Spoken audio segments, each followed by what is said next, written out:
नमो अरहन्ताणं नमो अरहन्ताणं नमो अरहन्ताणं। समस्याएं दो प्रकार की होती हैं, बाहर की और भीतर की, बाह्य जगत की और अंतर जगत की। हम प्रायः बाह्य जगत की समस्याओं पर ध्यान देते हैं और उन्हें सुलझाने का प्रयत्न करते हैं। अंतर जगत की समस्याओं पर हमारा ध्यान भी कम जाता है और उन्हें सुलझाने का तरीका भी पता नहीं होता, प्रयत्न भी कम होता है। एक सिद्धांत को आप दृढ़ता के साथ अपना लें कि भीतर की समस्याओं को सुलझाए बिना बाहर की समस्याएं भी मुश्किल से सुलझती है, जटिल बन जाती है। जो व्यक्ति भीतर की समस्याओं को सुलझाने का अभ्यास करता है, बाहर की बड़ी से बड़ी समस्या छोटी बन जाती है, और जो भीतर की समस्या को नहीं सुलझा पाता, छोटी समस्या उसके लिए राई पहाड़ बन जाती है। इसलिए हम भीतर की समस्याओं पर ध्यान दें। भीतर की जो समस्याएं हैं उनको संक्षेप में पहले प्राथमिक कक्षा में जानने का प्रयत्न करें तो दो तीन समस्याएं बहुत बड़ी हैं। एक प्रमाद की समस्या, एक कसाय यानी संवेग आवेश की समस्या, और एक चंचलता की समस्या। ये बहुत बड़ी तीन समस्याएं बहुत बड़ी है। आदमी में कसाय बहुत प्रबल होता है, संवेग बहुत प्रबल होते हैं, और उन संवेगों के कारण धर्म कर्म दोनों भी मलिन जैसे बन जाते। धर्म की बात भी बहुत करता है, और कसाय प्रबल है, क्रोध प्रबल, अहंकार प्रबल, छल कपट और लोभ प्रबल, काम वासना भी प्रबल। तो फिर धर्म की बात नहीं चलती और कुछ हो जाता है।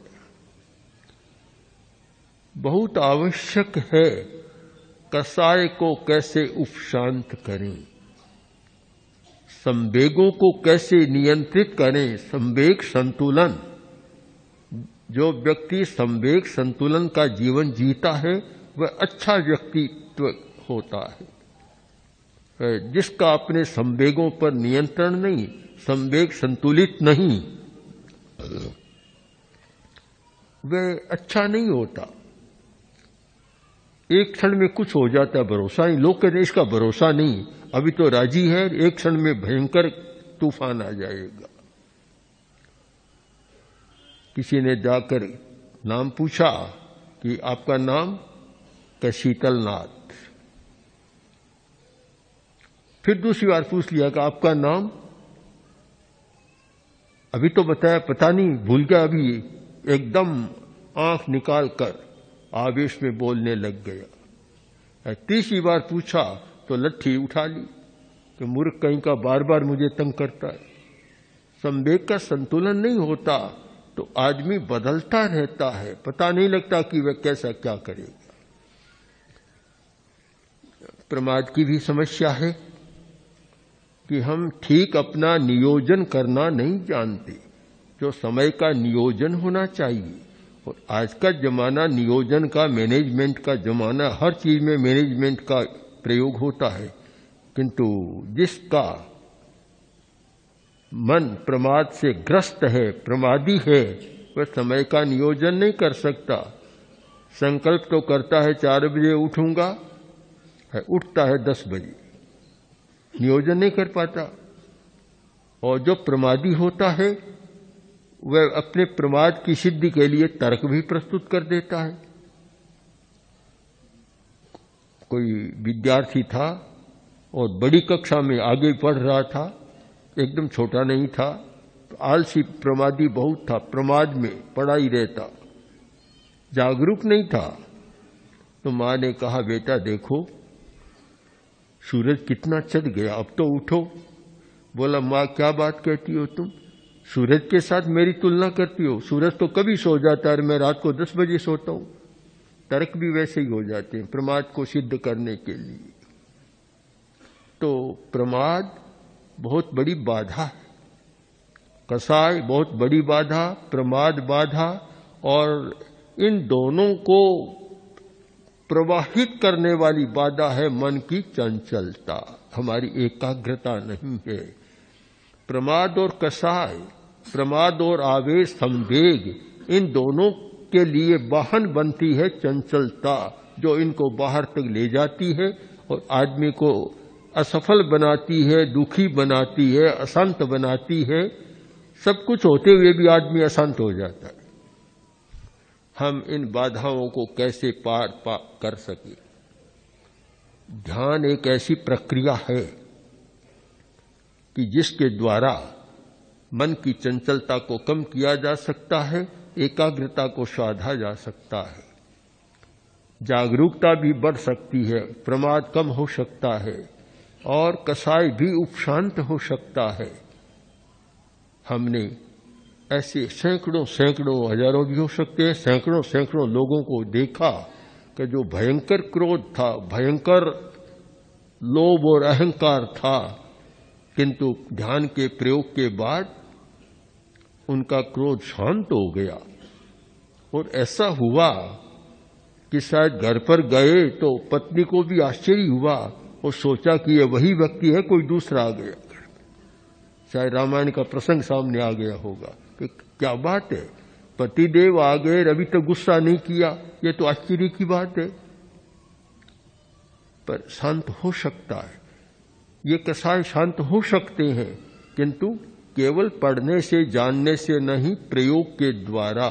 हम प्रयोग के द्वारा जो उत्तेजना के हमारे शरीर में केंद्र हैं और उत्तेजना को पैदा करने वाली हमारी आंतरिक परिस्थितियां हैं, आज की विज्ञान की भाषा में तो ग्रंथि तंत्र कहें, अंतस्रावी ग्रंथि तंत्र आदि आदि जो हमारी आंतरिक परिस्थितियां हैं और हमारे भीतर के जो जैव रसायन हैं, उनको प्रभावित करें, परिष्कृत करें, तभी ये परिवर्तन हो सकता है, केवल पढ़ने से नहीं।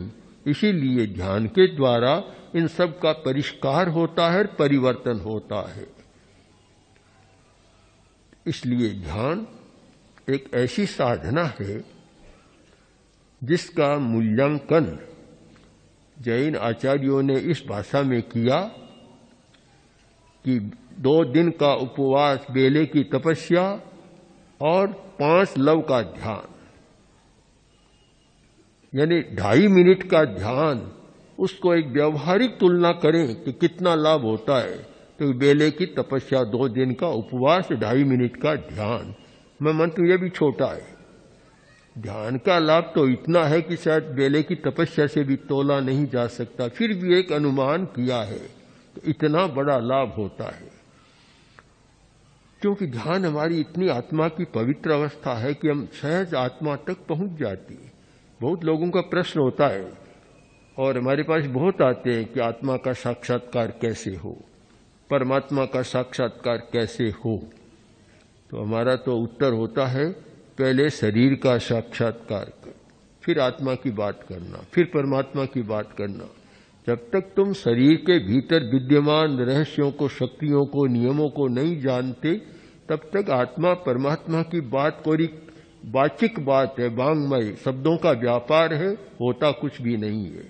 इसलिए हम शब्दों से ऊपर उठकर, मन से भी ऊपर उठकर और अपनी आत्मानुभूति के द्वारा इस सच्चाई को जानने का प्रयत्न करें।